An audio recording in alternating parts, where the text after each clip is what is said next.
Bom dia, é um prazer ver esta sala tão cheia nas vésperas de um dia tão significativo como é o do cinquentenário da Revolução Portuguesa de 74-75. Relembro que quem quiser receber o certificado de participação, coloque as informações no sítio do costume, pedi apenas que não o fizessem agora. Ao longo deste mês, o NAUP empenhou-se em celebrar aquela que é a data mais importante da nossa história. Pautámos o nosso programa de comemorações, tendo por base a convicção de que a Revolução foi uma conquista das massas em movimento, independente, e não raras vezes contra as pretensões dos de cima, que durante dias e meses, em, que durante dias e meses, perdão, em muitos cedem o dia do golpe que se organizaram para, sem pedir licenças, ocupar os palacetes devolutos para neles construir creches e cantinas, tomar conta das herdades improdutivas e neles cultivar o futuro, controlar fábricas e colocá-las ao serviço de quem nelas trabalhava, ocupar o espaço público e nele ecoar as palavras de ordem da nova realidade, definir as relações de género herdadas do passado. Em suma, construir um país novo. Em todos estes fenómenos de profunda transformação, das relações sociais, económicas e culturais, as mulheres assumiram frequentemente a linha da frente, lutando simultaneamente contra a opressão social e tendo de vencer o paternalismo, a desconfiança e os preconceitos daqueles que as acompanhavam nas primeiras lutas. Com efeito, foram elas que, como disse Maria Velho da Costa, uma das três Marias, encheram as ruas de cravos. Foram elas que se sentaram a falar à roda de uma mesa para ver como podia ser sem os patrões. Foram elas que levantaram o braço nas grandes assembleias. Foram elas que vieram dos arrabaldes com o fogão à cabeça ocupar uma parte da casa abandonada. Foram elas que disseram à mãe: segure-me aqui os cachopos, senhora, que a gente vai de caminhonete a Lisboa dizer-lhes como é. Foram elas que tiveram medo e foram, e não foram. É sobretudo por terem ido que o NAUP entende como imprescindível que se celebre o papel das mulheres no processo revolucionário português. E para o efeito, contamos com a presença da doutora Ana Sofia Ferreira, professora auxiliar na Faculdade de Letras da Universidade do Porto e investigadora integrada do Instituto de Sociologia da mesma universidade. É doutorada em História, na especialidade de História Contemporânea, pela Universidade Nova de Lisboa, com uma tese intitulada Luta Armada em Portugal, de 1970 a 1974. Tem desenvolvido trabalhos em torno dos temas da violência política, da oposição à ditadura, da esquerda radical e do papel das mulheres no processo revolucionário português. Publicou recentemente Entre a Tradição e a Modernidade, a Vida Cotidiana no Estado Novo, e caberá ao NAUP a honra de organizar o evento cá na FLUP, no dia 21 de maio, pelas 14 horas, neste mesmo anfiteatro, com a apresentação do professor Manuel Off. E sem mais demoras, passo a palavra à professora. Obrigada.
O microfone não está ligado. Porque obviamente que nunca se deixa totalmente de parte, mas deixando um bocadinho, ou tentando deixar um bocadinho de parte, uma história mais focada nas opções políticas, nos movimentos políticos, nos partidos políticos, uma história que foi essencialmente feita a partir também, ou com base muito nos testemunhos, nos depoimentos, naquilo que foi feito pelos homens, e pensar a tentar descobrir quem são estas mulheres e onde estavam estas mulheres. É claro que nós temos que começar por nos questionar. E no Estado Novo? Qual era o papel no Estado Novo? Qual era o papel dessa mulher durante a ditadura? Bom, o próprio salazarismo vai lançar, nos anos 40, um slogan que é a mulher para o lar. E a mulher para o lar diz tudo, ou seja, durante a ditadura, o papel da mulher era o papel de estar em casa, tomar conta dos filhos, tomar conta da família, era um papel totalmente subordinado ao homem. Não nos podemos esquecer que a própria lei mostrava exatamente isso, essa subordinação. As mulheres não tinham os mesmos direitos. Claro.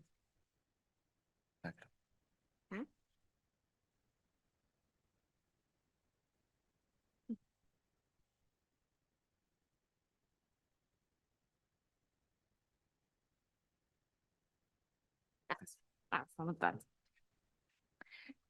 As mulheres não tinham os mesmos direitos, o homem podia abrir a correspondência da mulher, a mulher não podia sair do país sem autorização do marido, o homem podia denunciar um contrato de trabalho que a mulher tivesse assinado, não permitindo que ela fosse trabalhar. A residência da mulher e dos filhos era a residência do homem. Em casos de violência doméstica, não havia condenações de homens por casos de violência doméstica. Aliás, as próprias denúncias são poucas. E aquelas denúncias que chegam a tribunal eram, efetivamente, menos. E quando assim chegavam, alguns acórdãos dos tribunais mostram isso, que era justificado exatamente também essa violência que existia em relação à mulher. O próprio Salazar nos diz, efetivamente, qual é o papel que a mulher deve ter e, essencialmente, qual é o papel da mulher casada. Dessa mulher que deve estar na casa, enquanto o homem, sim, esse aí deve trabalhar, deve estar nas fábricas, deve estar no espaço político, deve estar no espaço público. O papel da mulher nesse interior, o papel da mulher nesse, estando subjugada ao homem, estando subjugada à família, é isso exatamente que nos mostra a ideologia do Estado Novo, ou que nos mostra aquilo que foi o papel da mulher durante o Estado Novo. Eu trago aqui exatamente aquilo que Salazar nos diz, não é? Em que ele diz exatamente que a mulher casada com um homem casado é uma coluna da família, base indispensável de uma obra de reconstrução moral. Dentro do lar, a mulher não é escrava. Deve ser acarinhada, amada, respeitada, porque a função de mãe, educadora dos seus filhos, não é inferior à do homem. Nos países ou nos lugares onde a mulher casada concorre com o trabalho do homem, nas fábricas, nas oficinas, nos escritórios, nas profissões liberais, a instituição da família pela qual nos batemos como pedra fundamental de uma sociedade bem organizada, ameaça a ruína.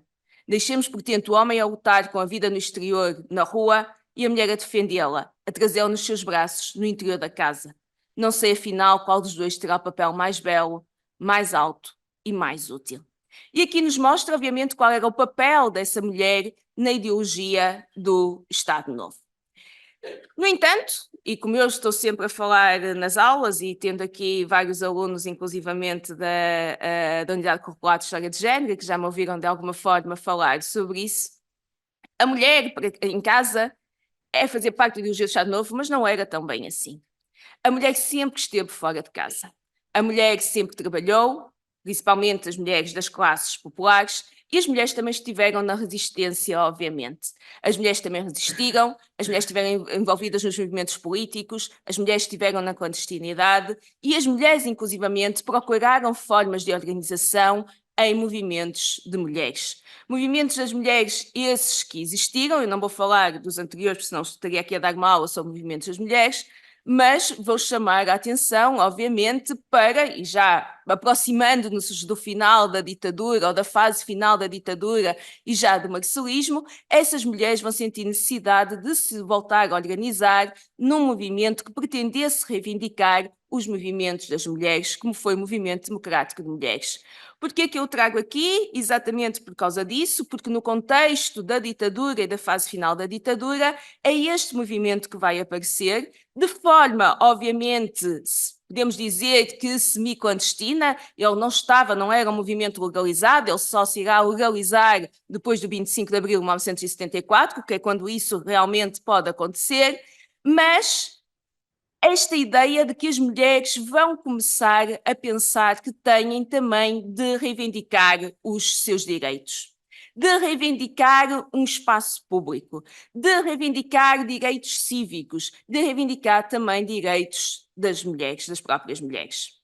Então, estas mulheres que se vão organizar no Movimento Democrático de Mulheres começam também a questionar e começam a colocar questões como, por exemplo, o direito ao uso da pílula, o direito aos meios contraceptivos, a questão do aborto, mas, claro, nós estamos, evidentemente, num contexto que também era um contexto da luta contra a ditadura e, sobretudo, da luta anticolonial. Então, a luta contra a guerra colonial vai ser também importante no meio desta organização que vai surgir em 1968. Elas vão procurar sensibilizar e mobilizar também as mulheres para as manifestações contra a guerra colonial, para a questão da paz e da defesa da paz, que ainda hoje em dia é um tema muito ligado ao MDM. Vão procurar apoiar os presos políticos. Elas vão estar, obviamente, organizadas também em outras estruturas. Elas vão estar na CDE, nas eleições de 1969, elas vão procurar estar dentro dos partidos políticos e, sobretudo, elas pretendem mobilizar, então, estas mulheres. Então, a partir de 1968, nós começamos a ver exatamente, e vamos ver até 1974, uma maior participação das mulheres, quer nos movimentos políticos, quer nos movimentos estudantis. As mulheres estão muito presentes já na crise académica de 1969, elas vão estar na dinamização das manifestações estudantis nas universidades entre 1969 e 1974, elas aparecem lá, embora aquilo que elas digam, e devo dizer que isto, elas disseram-me no contexto de entrevistas que eu fiz a algumas destas mulheres, algumas delas que estavam no Partido Comunista Português, outras que estavam em organizações políticas da esquerda radical, aquilo que elas me dizem sempre, ou que todas elas me disseram de formas diferentes, mas todas elas basicamente me fizeram passar esta ideia, que é, nós estávamos lá, nós estávamos nas greves, nós estávamos nas manifestações, nós estávamos a escrever os comunicados, a imprimir os comunicados, a distribuir, nós fomos presas, mas nós nunca éramos as líderes. Eram sempre eles. Tirando 2 ou 3 casos excepcionais, eram sempre eles que estavam lá. Eram sempre eles que tomavam a palavra. Aliás, com muitas críticas, inclusivamente, às próprias raparigas, às próprias mulheres que, de alguma forma, ousavam questionar a palavra desses homens dentro de movimentos e dentro de partidos políticos que, inclusivamente, se reivindicavam muito mais revolucionários, muito mais avançados em termos de mentalidades, que defendiam, obviamente, uma maior liberdade moral, sexual, uma igualdade entre homens e mulheres, mas aquilo que elas dizem é: sim, mas quando nós numa reunião questionávamos as palavras deles, questionávamos o que eles diziam, nós imediatamente começava uma crítica. Às vezes a crítica era direta, outras vezes não era, mas nós não tínhamos propriamente um espaço que era um espaço de crítica àquilo que os homens diziam. Aliás, eu digo sempre isto e dou sempre um exemplo disto, que é, elas falam sempre de uma mulher, mas como eu não a entrevistei porque ela não quis dar entrevista, eu nunca digo o nome dela, mas elas falam muito de uma mulher que era esposa de um líder de uma organização ou de um partido político de esquerda radical na altura, que era uma mulher muito ativa, que era uma mulher extremamente inteligente, toda a gente me diz que ela era extremamente inteligente, aliás, toda a gente, inclusivamente homens, dizem que ela era muito mais inteligente até que o marido. No entanto, não podia participar nas reuniões políticas quando as reuniões políticas eram à noite, porque havia um filho. E era ela que tinha de tomar conta do filho. Porque quando havia reuniões políticas, ele tinha de levar a sua camisa muito bem passada, porque afinal ele era um líder político. Mas alguém tinha de passar a camisa. E obviamente tinha que ser ela a fazê-lo. Porque alguém tinha de fazer o jantar, e arrumar a casa, e limpar a casa. E não era ele, porque ele era um grande dirigente da classe operária. Mas era ela, obviamente. que também era da classe operária, mas não aparecia como uma grande dirigente. E isto manteve-se até, bom, eu acho que se mantém até aos dias de hoje, devo dizer, pelo que me apercebi de alguma forma. Então, estas mulheres, efetivamente, elas começam a estar lá. Elas estão lá, mas elas ainda não estão, evidentemente, nesses cargos. Mas aquilo que eu vos vou falar aqui, quando vos falo, sobretudo, do 25 de Abril, vai ser de outras questões, que vão ser questões importantes. Vamos falar, sobretudo, das mulheres que vão estar presentes nos movimentos sociais.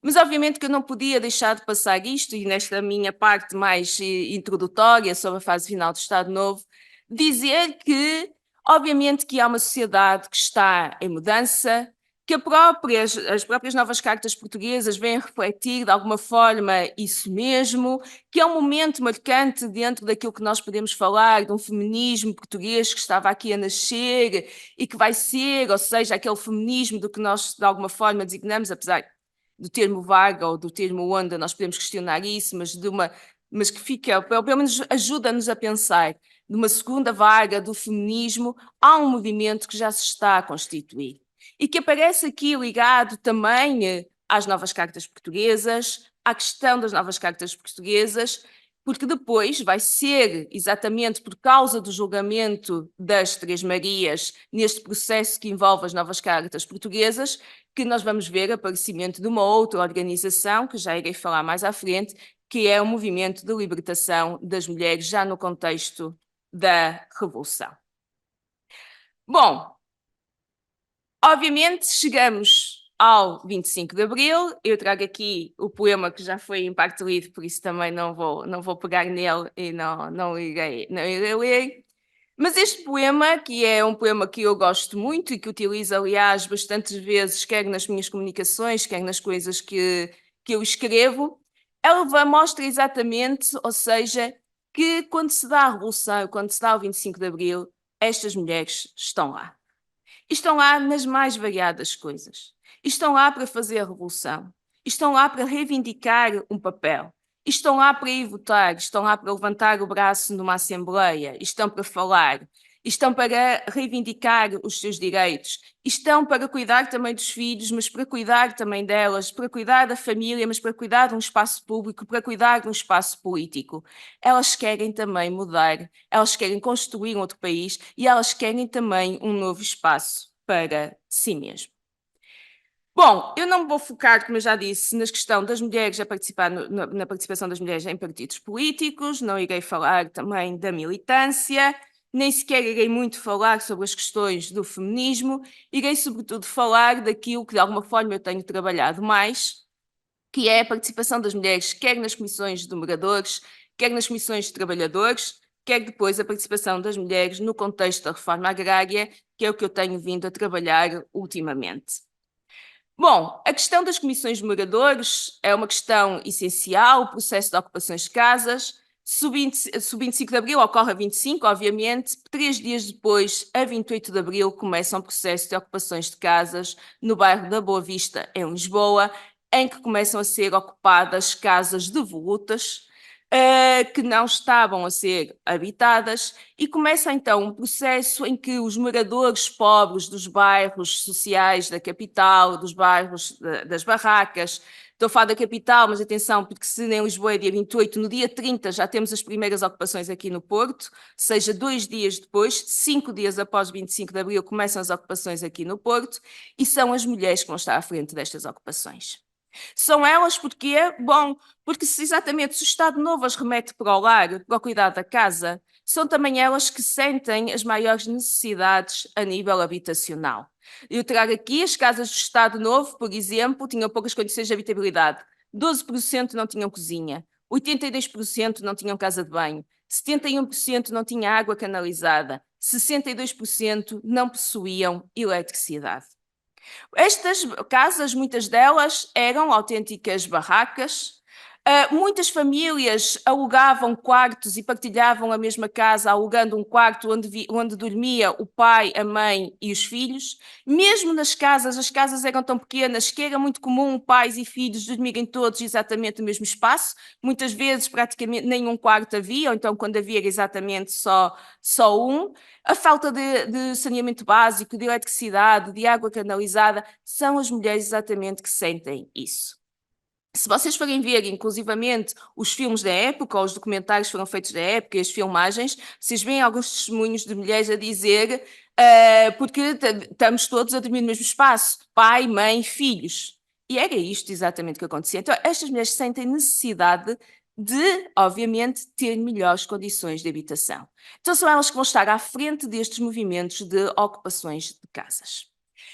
Bom, elas estão à frente não só para ter um espaço para si habitacional, mas porque com muitas destas ocupações vai ser importante para um outro espaço, é a criação de creches. Aquilo que nós falamos hoje em dia das creches, dos infantários, da existência, obviamente, inclusivamente uma educação pré-escolar, a educação pré-escolar já existia, mas era frequentada por um número ínfimo de pessoas, era mais ou menos, agora não tenho bem valor, mas era 1,2% ou 1,4%, era assim uma coisa. Não havia, as poucas creches que existiam eram creches de um setor que era um setor privado, muito caras e eram poucas. E era necessário creches. Se as mulheres iam trabalhar, onde é que ficavam os filhos? Onde é que eles estavam? Com quem se deixava? Deixava-se com os avós? Com uma tia que não trabalhava? Com os irmãos mais velhos que tomavam conta dos irmãos mais novos? Quantas histórias nós já não ouvimos sobre isso? De irmãos mais velhos que ficavam a tomar conta dos irmãos mais novos. Porque ficavam com os vizinhos? Eu conheço pessoas, exatamente, que, coitadas, era assim, eles andavam de vizinho em vizinho, conforme as disponibilidades, que tomavam conta das crianças. Era necessário creches para estas mulheres irem trabalhar. Eu trago aqui, por exemplo, o do boletim da Comissão de Moradores de Vitória, aqui no Porto, que diz: para que tantos infantários escolares? Por que motivo as comissões de moradores se empenharam tanto em abrir infantários? Os que existem, que tipo de sociedade servem? Será que qualquer tipo de infantário serve à população? Abrir-se o jardim infantil não existe lucro, mas sim a colaboração de todos. É para aquelas crianças que bem cedo são marginalizadas por uma sociedade de exploração. A ideia de criar infantários populares, geridos exatamente pelas comissões dos moradores dos bairros, geridos coletivamente, onde as pessoas de baixos rendimentos pudessem também colocar os seus filhos. É necessário questionar isto. Os creches, os infantários que já existiam, sendo extremamente caros, serviam exatamente, sobretudo, uma classe média. Mas e as classes populares? Elas tinham também de ter direito ao infantário. É verdade que quando se começa a formar estas comissões de moradores, que depois se formam após os processos de ocupações de casas, elas vão começar a colocar também o papel da mulher. Qual o papel da mulher? E isso aparece inclusivamente nos seus próprios boletins. Aqui eu tenho sobre a voz do Leal, do boletim da Comissão de Moradores do bairro do Leal, no Porto, que se diz por aí que as mulheres são seres dóceis, dependentes do homem, que têm inteligência inferior, que têm proceder fraco, é a maior das mentiras e exploração aplicadas contra a mulher. No entanto, é preciso que fique bem claro que as mulheres, para se libertarem, não têm que lutar contra os homens, mas sim contra o sistema capitalista, que oprime o homem e oprime 2 vezes mais a mulher. Então, estes boletins vão começar a refletir sobre a condição de mulher na sociedade, sobre a condição da mulher no mundo do trabalho, sobre a condição da mulher numa sociedade capitalista, vão começar também a evidenciar essa preocupação, porque as mulheres estão lá, embora muitas vezes elas não apareçam. Quando se vai ver a documentação, e se vocês forem ver a documentação sobre as comissões de moradores, existem várias, e eu não estou a falar só sobre os boletins, existem as próprias atas de constituição de comissões de moradores, existem cadernos reivindicativos, isso está assinado e essa documentação está disponível, inclusivamente no Centro de Documentação 25 de Abril. Existem muita documentação sobre essa disponível. Vocês veem que as mulheres assinam, é verdade, as mulheres estão na constituição das comissões de moradores, mas raramente são elas que aparecem nos primeiros lugares. E são poucas. uma, duas, pouco mais. Algumas delas, algumas comissões de moradores, quando são constituídas, nem sequer aparece lá o nome de mulheres. Mas depois, quando se vai partir para as entrevistas, percebe-se que elas estavam lá. Percebe-se que elas participavam. Elas foram as primeiras a ocupar e elas vão se importar por este movimento social. Elas vão efetivamente lá estar.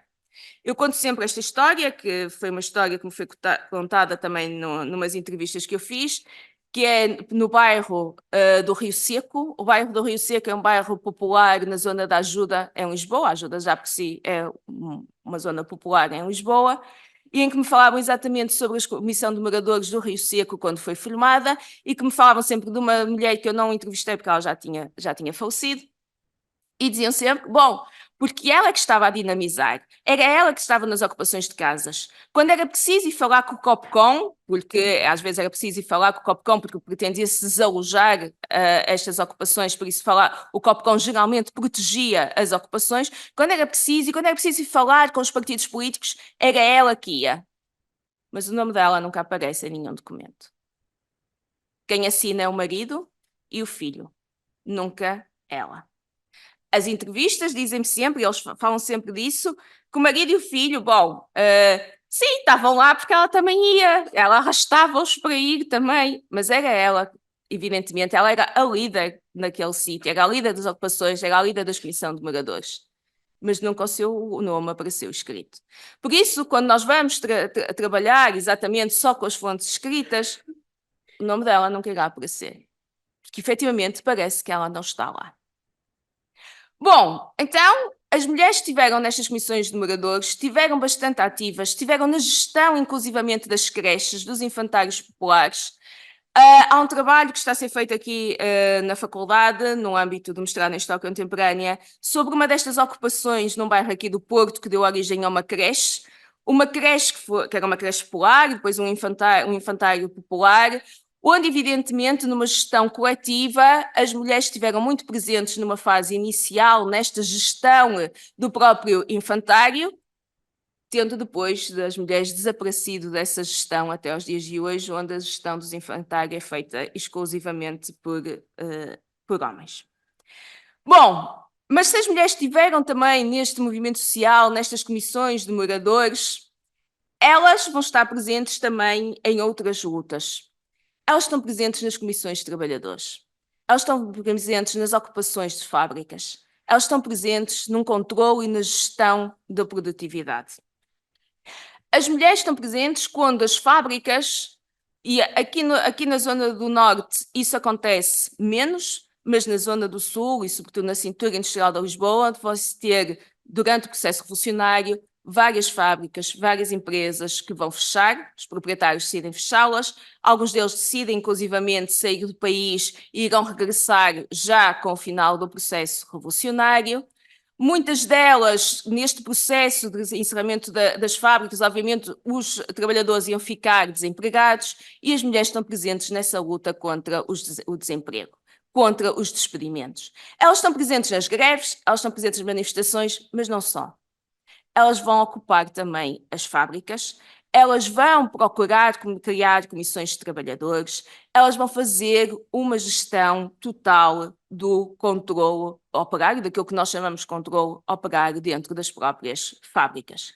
Sobretudo em fábricas que tinham uma mão de obra que era, na sua maioria das vezes, uma mão de obra muito feminina, como a Timex, a Socantal, a Praia de Magnets, a Charminha e outras fábricas que tinham sobretudo uma mão de obra feminina. A Socantal ficou como um caso paradigmático, aliás, existe um documentário sobre a luta das mulheres da fábrica da Socantal durante o processo revolucionário, em 1974-1975, porque estas mulheres, evidentemente, elas organizaram-se, elas voltaram a pôr a fábrica a produzir, elas passaram a partir dali a constituir, além das comissões de trabalhadores, elas faziam a gestão da produção, elas vendiam os produtos, elas fizeram outro tipo de ações, como por exemplo, elas tinham um boletim que elas escreviam, que elas editavam, que elas distribuíam.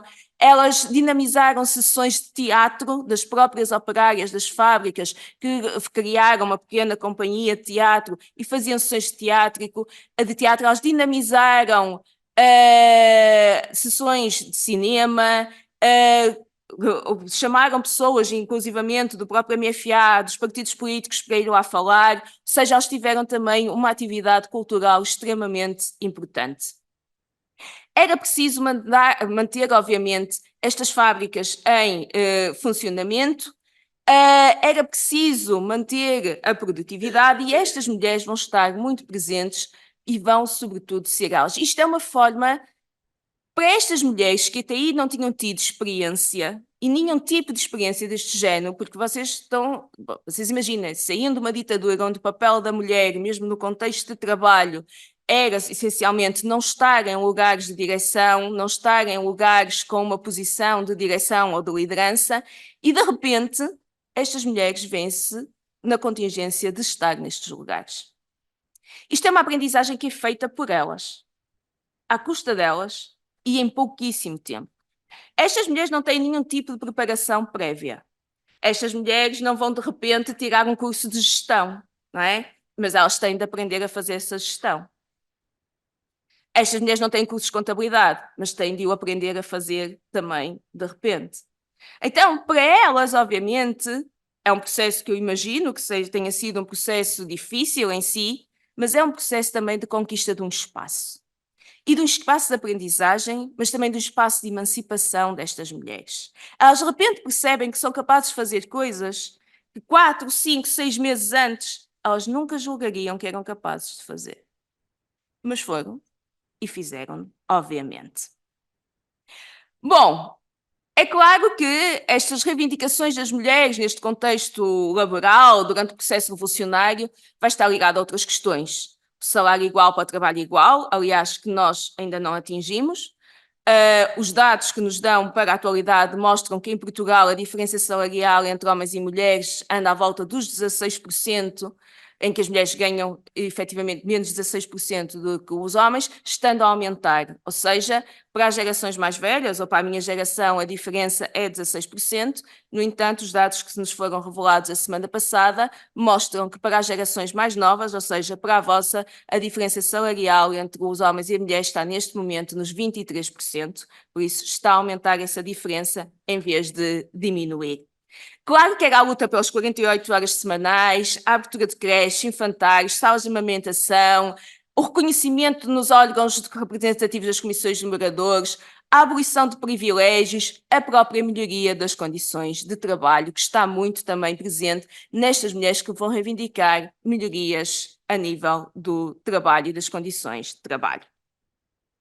Bom, nós estivemos a falar de lutas urbanas, de lutas no contexto de trabalho, e ainda mais esquecido têm sido as mulheres do mundo rural. Quando nós falamos de movimentos de mulheres ou de movimentos feministas, nós temos tendência a falar muito ou a falar bastante no mundo urbano, não é? O feminismo como algo que acontece especialmente no mundo urbano. Temos tendência a esquecer um pouco o mundo rural e a esquecer muito as mulheres desse mundo rural, quase que se não acontecesse nada. E de repente, se a gente voltar atrás na história, nós vamos lembrar que afinal acontece. Então, e as lutas do Couço? O que foram? Não foram as mulheres do mundo rural? E todas as manifestações, a morte da Catarina Eufémia, não foram lutas de mulheres no mundo rural? E várias outras que ocorreram antes da ditadura também, no contexto da República, no contexto do século XIX, mas eu já nem vou para aí, mas mesmo durante a ditadura houve várias lutas de mulheres no contexto do mundo rural em Portugal.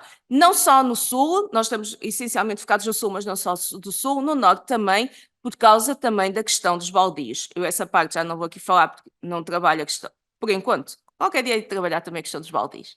Mas, por enquanto, ainda não estou a trabalhar a questão dos baldios, nem das mulheres nas lutas pela questão dos baldios.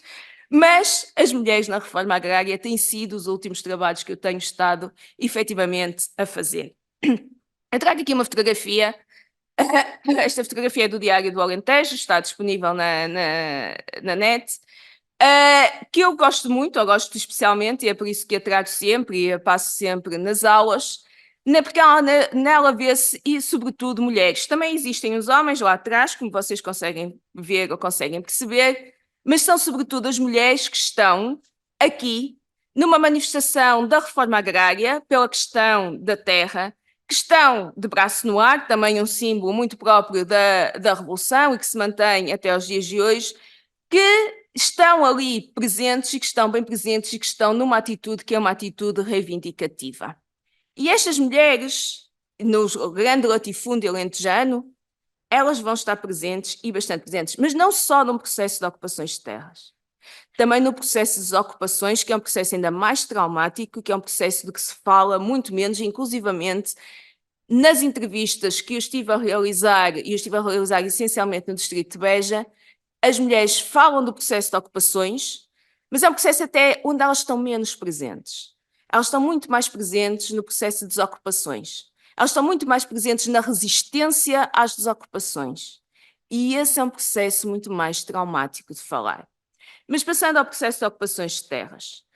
Quando começam os processos de ocupações do grande latifúndio alentejano e ribetejano, a partir de 1975, já começa em 1974, no final de 74, em Beja, exatamente, mas sobretudo vai se intensificar a partir do verão quente de 1975, e devo dizer, o processo de ocupações de casas vai até 1976, ou seja, dá-se 25 de novembro, acaba o processo revolucionário e continua um processo de ocupações de terras, no caso, ocupações de terras. Estas mulheres vão estar presentes, mas a sua presença não nos aparece nos documentos. Por exemplo, eu trago aqui uns quadros ou uns dados que foram trabalhados por mim, com base na documentação que existe do Sindicato de Trabalhadores Agrícolas do Distrito de Beja, que está no Arquivo da Reforma Agrária em Montemoro Novo. E eu trago aqui, como vocês sabem, acho que vocês de alguma forma já sabem, mas também não é isso que eu vim falar, mas vocês sabem, ou seja, dá-se o processo das ocupações do grande latifúndio alentejano e são criadas unidades coletivas de produção, as chamadas UCPs. Quando são criadas as unidades coletivas de produção, eu trago aqui o número de trabalhadores por sexo nestas assembleias constitutivas de 4 UCPs do Distrito de Beja. A margem esquerda, a Luta dos Camponeses, a Hotel Saraiva de Carvalho e a Custou, mas sempre foi. Bom, nestas nós temos o total de presenças, a documentação está no sindicato, total de presenças, o número de homens que lá estiveram presentes e o número de mulheres que lá estão. E nós vemos uma diferença significativa. Bom, na luta dos camponeses, aliás, só estão presentes homens. As mulheres nem sequer aparecem nestas assembleias constitutivas das UCPs. Mas mesmo nas outras, ou seja, nós temos 124 homens, 94 homens, 30 mulheres, 57 homens, 6 mulheres, 458 homens, 52 mulheres. A margem esquerda era uma unidade coletiva de produção extremamente grande, de um imenso latifúndio, com imensos trabalhadores também. E, aliás, nós vemos que no total, nestas 4, temos 788 presenças, 700 homens, 88 mulheres. As mulheres estão nas assembleias constitutivas destas UCPs, mas estão em número bastante minoritário. Mas há ainda um outro dado, este é um quadro muito grande, não vou, os outros, aliás, eu trago, mas depois aquele nem se vai ver muito bem, que é a constituição dos órgãos diretivos e das comissões de trabalhadores por idade em 35 das 56 UCPs existentes no Distrito de Beja. Porquê em 35? Porque eu só tenho os dados para 35, no sindicato só há dados para estas 35, não há dados para as 56. Então, por exemplo, em Aljustrel, nós temos a UCP, a Freguesia da Unidade, para a frente iremos, não é? Ou seja, uma de Ilvidé, outra de Messejana, estou aqui só a dar um exemplo. Temos o total de trabalhadores na comissão diretiva. Então, em Messejana, nós temos para a frente iremos 10, total, 10 homens, 0 mulheres. O mesmo acontece, como vocês estão a ver, em todas as comissões diretivas. São sempre homens que estão na comissão diretiva da UCP, não existe nenhuma mulher. Por outro lado, nas comissões de trabalhadores, vocês veem também homens e quantas mulheres? Nenhuma mulher.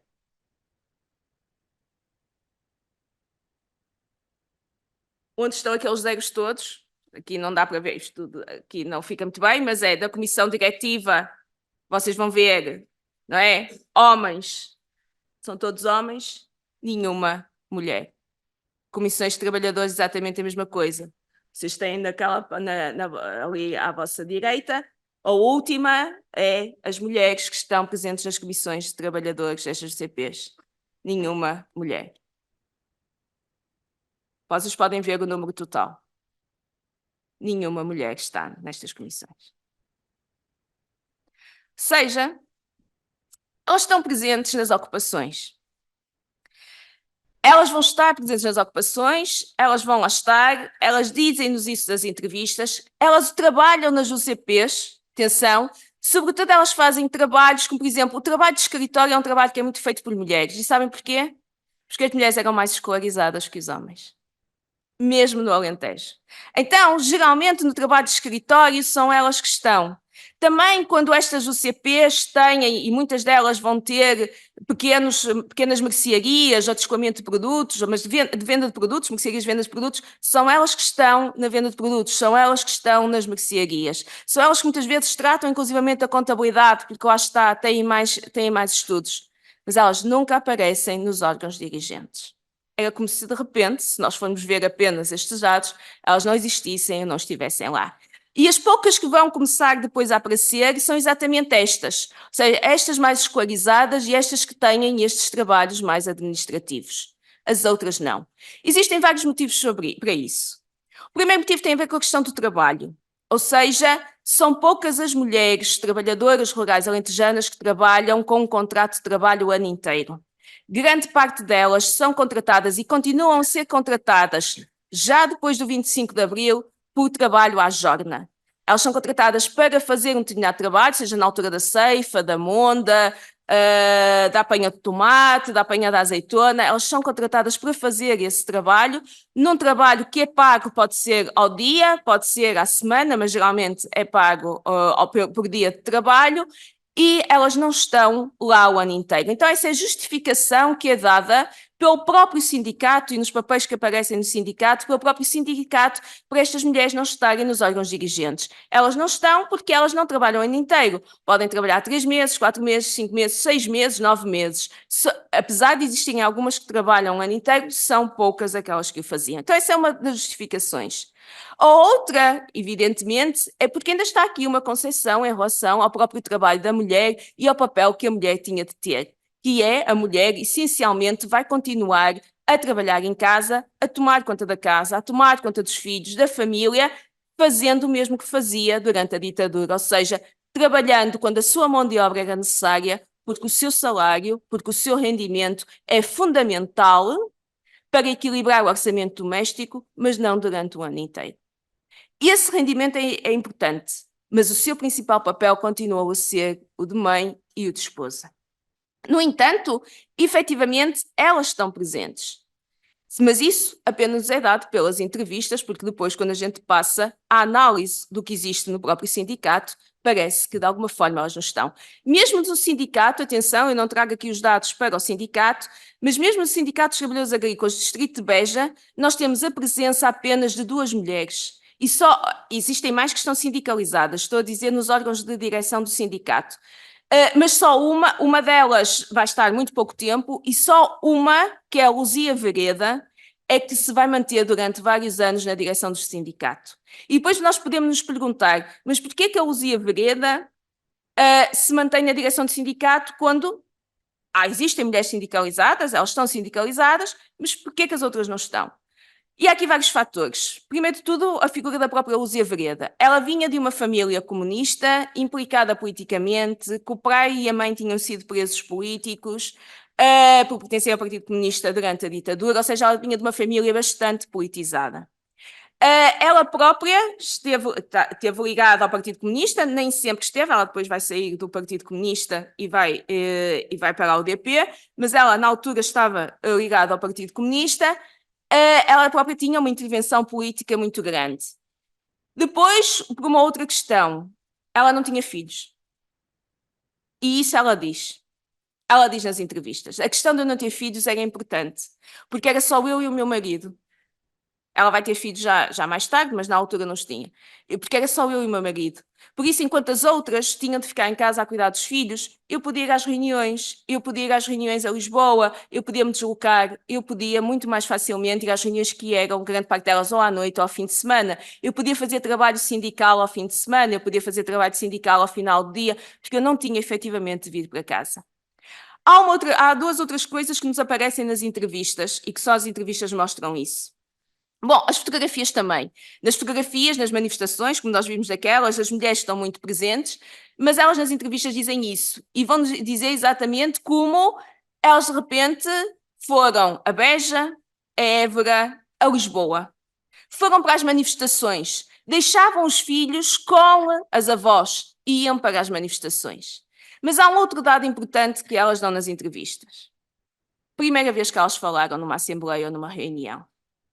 E quando elas dizem que foi difícil, custou muito. Houve uma que me deu uma entrevista que disse, bom, e as primeiras reuniões que fui, eu não falava, eu não dizia nada. Nós estávamos lá, as mulheres, mas nós nunca dizíamos, nós não falávamos. Nós depois, quando nos juntávamos, dizíamos, mas isto não está assim tão bem, mas não falaram disto, mas há esta preocupação, mas eles não abordam este tema.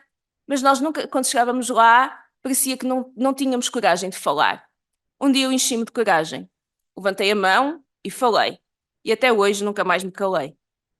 Bom, e para ela, evidentemente, e eu acho que isto é importante, é uma valorização grande, obviamente. Elas conseguiram quebrar ali uma barreira que é uma barreira importantíssima para as mulheres, que é a barreira da fala. De como é difícil num sítio onde é, sobretudo, um sítio masculino, onde os homens, evidentemente, se sentem muito à vontade para falar e para dizer tudo aquilo que querem, mas elas não sentem isso. Elas não sentem que tenham exatamente o mesmo lugar de fala que eles têm. Bom, então para estas mulheres, para muitas delas, isto foi evidentemente marcante, primeira vez que elas falaram e que conseguiram colocar as questões. Primeira vez que elas conseguiram pôr o braço no ar e falar. Primeira vez que elas conseguiram votar numa assembleia. Ou seja, isto é um espaço, evidentemente, além de emancipação, um espaço de cidadania. Há um espaço de cidadania que elas têm e que elas ganham. No entanto, efetivamente, há uma lógica de trabalho, como eu digo, que perdura desde a ditadura, uma lógica de trabalho em que as mulheres vai continuar o trabalho das mulheres a ser visto como um complemento ao trabalho do homem e não como um trabalho efetivamente em si, como algo que é importante para o equilíbrio da economia doméstica, da economia familiar, mas é o homem que continua a ser o provedor da família, é o homem que continua a ter o papel de sustentar a família.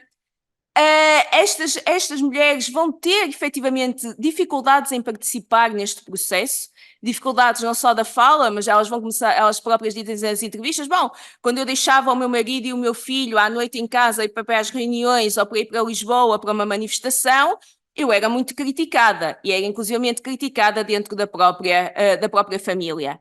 Mostram-nos também as entrevistas a dificuldade da conciliação dos papéis. Da conciliação dos papéis da mulher, da trabalhadora, da mãe, de como é difícil conciliar exatamente todas estas vertentes e todos estes papéis. Mas também nos mostram o grau de autonomia, de emancipação, de liberdade, de uma consciência da condição feminina que se forma também, que elas já tinham, mas que começa a consolidar e a estruturar muito mais. Mas, como eu vos disse, elas vão estar sobretudo presentes no processo das ocupações. É mais difícil fazer estas entrevistas quando se aborda o processo de desocupação.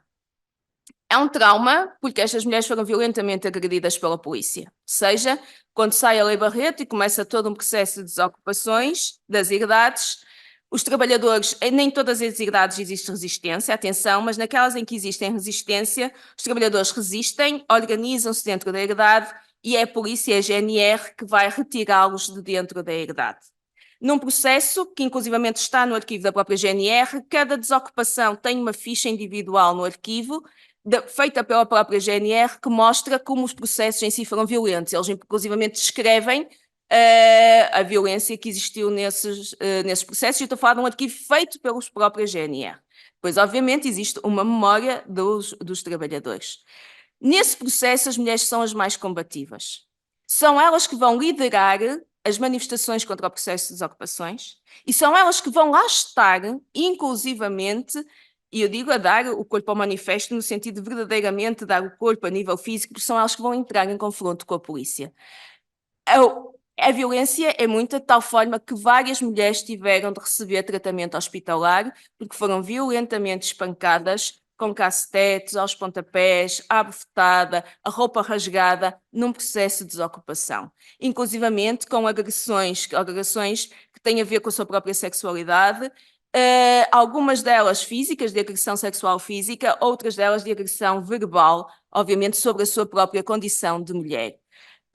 E que existem fotografias destas mulheres e do corpo delas cheio de hematomas, que elas mostram, mas, por exemplo, não deixam fotografar ou não deixam que a gente fique com o registro dessas fotografias ou de como é que elas ficaram. E é um processo muito mais traumático.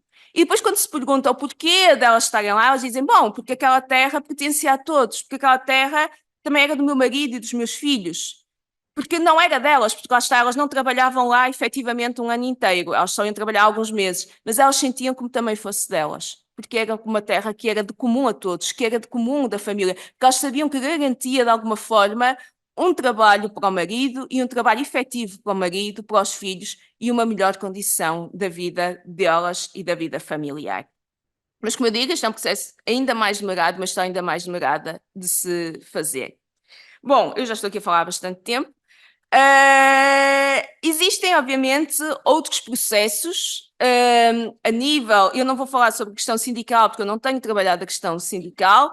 Tenho feito algumas leituras, obviamente. Todos nós sabemos que há muitas mulheres que se começam a inscrever nos sindicatos e a ter participação ativa dentro dos sindicatos no próprio contexto revolucionário. Aparece o Sindicato das Trabalhadoras Domésticas, que é um sindicato extremamente importante, formado por mulheres.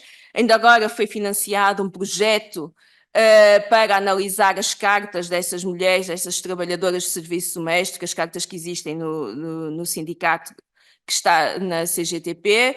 É também uma história que eu acho que é fundamental fazer-se, efetivamente, apesar de já haver um livro, é fundamental continuar a trabalhar este tema. Os estudos que eu li, eu nunca trabalhei esta documentação, mas os estudos que eu li, ou algumas coisas que eu fui abordando, é de uma participação das mulheres no movimento sindical, mas também, lá está, de uma questão que são as dificuldades destas mulheres. As dificuldades que elas têm de se afirmar nos próprios sindicatos, as dificuldades que elas têm de ter lá uma voz ativa, as dificuldades de conciliação dos vários papéis da mulher, a mulher como sendo o sindicalista, a mulher trabalhadora, a mulher como mãe, a mulher na família, a mulher como irmã, a mulher como filha, a ter muitas vezes de tomar conta dos pais, como há uma dificuldade muito grande de conciliação destes vários papéis. Bom, algo importante, que às vezes fala pouco, obviamente, é o movimento pró-divórcio, começa logo na Revolução ou logo após, em 1974, e que verdadeiramente é a primeira grande conquista, não é? Que é a questão de o divórcio passar a ser legal. Bom, porquê que é efetivamente a primeira conquista? Bem, porque há uma reivindicação muito grande, há uma movimentação muito grande pela legalização do divórcio e porque aqui não estão só implicadas uma grande parte das mulheres, também há um movimento muito grande por parte dos homens. Os homens também queriam a legalização do divórcio, obviamente. É? Porque muitos deles queriam se divorciar, muitos deles inclusivamente já tinham se separado das mulheres e tinham outras famílias que não podiam legalizar porque estavam casados pela primeira e o divórcio para casais casados pela igreja era proibido, porque o número de filhos ilegítimos em Portugal era o maior número de filhos ilegítimos que existia em qualquer país europeu, onde tínhamos a mais elevada taxa de filhos ilegítimos, porque efetivamente, era uma sociedade que também já estava em mudança, em transformação, e que o divórcio é encarado tanto pelos homens, como pelas mulheres, como pelos partidos políticos, algo fundamental. Bom, e claro que estas mulheres organizam-se também em movimentos feministas. Eu já falei do MDM, o MDM continua a ter uma ação importantíssima durante o processo revolucionário, mas surgem efetivamente outras organizações. E em janeiro de 1975 vai surgir o Movimento de Libertação de Mulheres, muito ligado ao caso das novas cartas portuguesas e das Três Marias, porque ligado ao seu processo, ao todo o processo judicial. Elas é já na sessão de julgamento que ocorre em maio de 1974, já depois de 25 de abril, que elas decidem que devia ser criado um movimento feminista e que decidem a criação do movimento de libertação das mulheres, que vai ter, ela vai durar ainda alguns anos, embora dure pouco, mas que vai ter, obviamente, uma ação importante durante o processo revolucionário. Mas o que eu trago aqui, elas vão lutar pelos direitos das mulheres, inclusivamente também pelo direito ao aborto, juntamente, aliás, com o MDM, mas o que eu trago aqui não é efetivamente isso. Eu trago aqui um outro acontecimento. Quando a 13 de janeiro de 1975, este movimento organiza uma manifestação no Parque Eduardo VII, em Lisboa. Aquilo que eles pretendiam era queimar símbolos da opressão, do que eu considerava da opressão feminina, revistas pornográficas, por exemplo, e foi totalmente deturpado o objetivo da manifestação, sendo que o Semanário Expresso fez publicar uma notícia na semana antes da manifestação, a dizer que se iria fazer ações de striptease no Parque Eduardo VII e que as mulheres que iriam lá aparecer iriam se despir. Que nunca foi o objetivo, e queriam queimar os sutiãs, sendo que em Portugal nunca houve queima dos sutiãs. Aliás, isso é uma coisa muito, muito específica e muito limitada. Elas não tinham, nem nunca tiveram intenção de queimar sutiãs. Segundo uma delas, dizia, bom, nós nem sequer usávamos sutiãs na época. Isto numa entrevista muito recente que uma das que esteve presente disse, num tom um bocadinho irónico, obviamente, mas... E no jornal aparece isso. O que acontece nesse dia 13 de janeiro de 1975 é que, de repente, não se sabe bem o número, fala-se de centenas de homens que aparecem no Parque Eduardo VII e que vão agredir estas mulheres fisicamente e verbalmente. Eles agridem-nas, insultam-nas, molestam-nas sexualmente. Só há uma que passa incólume a isto. É que vai vestida de noiva, que vai vestida de branco, com um raminho de flor de laranjeira e um véu na cabeça, e que os homens não insultam, não agridem, não molestam sexualmente. Qual é a mais molestada? A que vai vestida de vamp, ou seja, com uma roupa mais provocante, de lábios vermelhos, e vai ser aquela que é mais molestada a nível sexual. Então, estes homens, aliás, inclusivamente vários deles ligados a partidos de esquerda, com o PIN dos partidos nos casacos e nas camisas, estes homens que vão agredir estas mulheres vai levar a estes incidentes, mas mostra também, obviamente, como é que era a sociedade da época. Uma sociedade ainda bastante conservadora, uma sociedade bastante machista, uma sociedade que, quando se colocava a questão dos direitos das mulheres, e sobretudo muito ligada até a questões relacionadas com o corpo, ou com a sexualidade, ou com a moral, revelava toda a sua característica extremamente conservadora. É verdade, os homens continuavam também, eles diziam salário igual para trabalho igual, legislação igual, direitos iguais para os homens e para as mulheres, mas depois quando se passa a outros aspectos, nomeadamente a estes aspectos que têm a ver com moral, com a questão sexual, com a questão do corpo, com a questão que põe muito mais em causa esse predomínio masculino, aí revela-se, obviamente, também esta sociedade, que é uma sociedade bastante patriarcal. Mas eu devo-vos dizer que as críticas não foram só feitas pelos homens. Muitas mulheres também criticaram o movimento de libertação das mulheres por esta ação que foi feita, dizendo que era uma ação completamente desnecessária, que não era isso que o movimento feminista ou o movimento de mulheres deveria reivindicar, que era demasiado radical e que não se revêem, obviamente, nisto, que era, basicamente, era uma manifestação em que ia meia dúzia de mulheres, no fundo, e que pretendiam queimar os chamados símbolos da opressão feminina. E eu vou terminar com uma questão, que é o direito ao aborto. O direito ao aborto que se tornou, durante 30 anos, a principal luta destas mulheres. O direito ao aborto começa a ser colocado ainda antes do 25 de Abril, obviamente de forma muito ténue, muito clandestina. O MDM tem algumas reivindicações de direito ao aborto, mas obviamente num contexto de ditadura onde a palavra aborto não existia, não se podia dizer a palavra aborto. Essa questão, obviamente, que é uma questão muito circunscrita e sem impacto.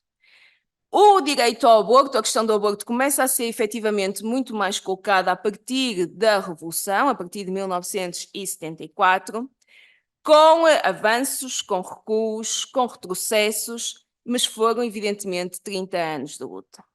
As mulheres abortavam clandestinamente, como nós sabemos, utilizando métodos que nós às vezes quase que pensamos inimagináveis, como utilizar as agulhas de crochê, de tricô para perfurar o útero, medicamentos abortivos e plantas abortivas conseguiam no mercado clandestino, indo ou recorrendo a outras mulheres que faziam abortos ou a parteiras, mas faziam-os clandestinamente em casas, com hemorragias. Depois, se tivessem hemorragias, não queriam ir ao hospital, porque o aborto não sendo legal, elas poderiam ser presas. Então, só indo ao hospital, em último caso, com muitas mulheres efetivamente a morrer, com outras a ficar com problemas de saúde para o resto das suas vidas, e esta questão põe-se. E às vezes pergunta-se, mas porquê que durou 30 anos? Vão por vários motivos. O primeiro deles, obviamente, porque ainda se vivia uma sociedade bastante conservadora, com grande influência da Igreja Católica, porque os próprios partidos políticos, inclusivamente os partidos políticos de esquerda, vão colocar muito tardiamente a questão do aborto na sua agenda reivindicativa, porque têm receio de uma sociedade que ainda é uma sociedade muito tradicional, ou dos setores sociais mais tradicionais, dos setores sociais mais ligados à Igreja Católica. Efetivamente, só nos anos 90 é que os partidos de esquerda vão, e sobretudo depois do primeiro referendo ao aborto e do não ao primeiro referendo ao aborto, é que os partidos de esquerda vão efetivamente começar a reivindicar esse direito que é um direito das mulheres. Mas as mulheres tiveram de lutar por ele durante 30 anos. Se existe verdadeiramente igualdade hoje em dia, não, obviamente que não. No entanto, durante estes 50 anos, muito mudou. As mulheres entraram muito mais no mercado de trabalho, as mulheres entraram nas universidades, as mulheres ocupam muito mais postos de direção. As mulheres têm um espaço de participação cívica, de participação política, de cidadania muito mais ativo. As mulheres podem trabalhar onde quiserem, como quiserem. As mulheres podem viajar para o estrangeiro sem ter um marido a ter de assinar uma declaração a dizer que a autoriza. As mulheres são donas de si, são donas da sua vida, são donas do seu corpo, são donas da sua sexualidade. Se vivemos numa sociedade igual, justa, onde existem verdadeiramente essa igualdade, não. Existe juridicamente, mas mesmo a lei, como nós sabemos, nem sempre é aplicada de igual forma se são homens ou se são mulheres. Ainda vivemos numa sociedade bastante desigual, com um grande número de violência doméstica, como nós sabemos, com uma dupla moral em relação, muitas vezes, à mulher, com vários setores ainda bastante conservadores e, sobretudo, eu queria vos chamar a atenção que estes direitos não são direitos adquiridos. Estes direitos foram direitos que nós conquistamos e, sobretudo, são direitos que nós podemos perder. E existe, neste momento, uma ofensiva em relação aos direitos das mulheres. Porque as ofensivas contra os direitos das pessoas começam sempre pela ofensiva contra os direitos das mulheres. Então temos de estar atentos, porque temos de continuar a lutar pelos direitos que conquistamos durante estes 50 anos de democracia. Obrigada.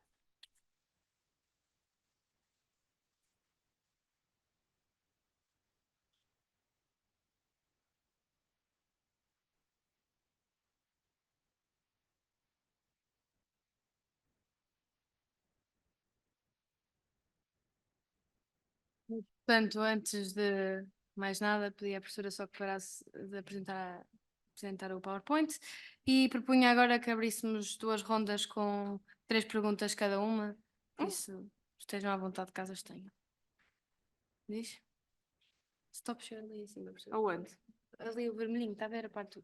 Aqui. Okay. Exatamente. Obrigada. Eu ia informar. Portanto, a quem tenha questões. Ninguém? Sintam-se à vontade. Já estão todos a pensar que têm de ir para a aula das Então, portanto, antes de nos despedirmos, queria deixar um apontamento. relativamente ao panfleto que vos foi distribuído no início da sessão.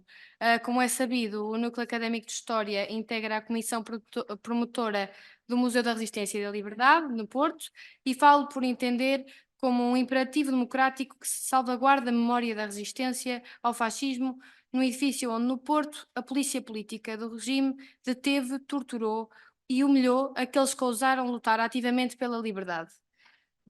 Remato com um apelo à participação nas comemorações populares do 25 de Abril no Porto, que partem às 14 horas do Largo Soares dos Reis, precisamente em frente à antiga delegação PIDE-DGS no Porto. As comemorações do 25 de Abril, gênese da democracia portuguesa, não devem ser confinadas às celebrações institucionais e devem ocupar as ruas onde o golpe, há 50 anos, se transformou em revolução. Sem mais nada a dizer, desejo-vos um feliz 25 de Abril e dou por encerrada a sessão.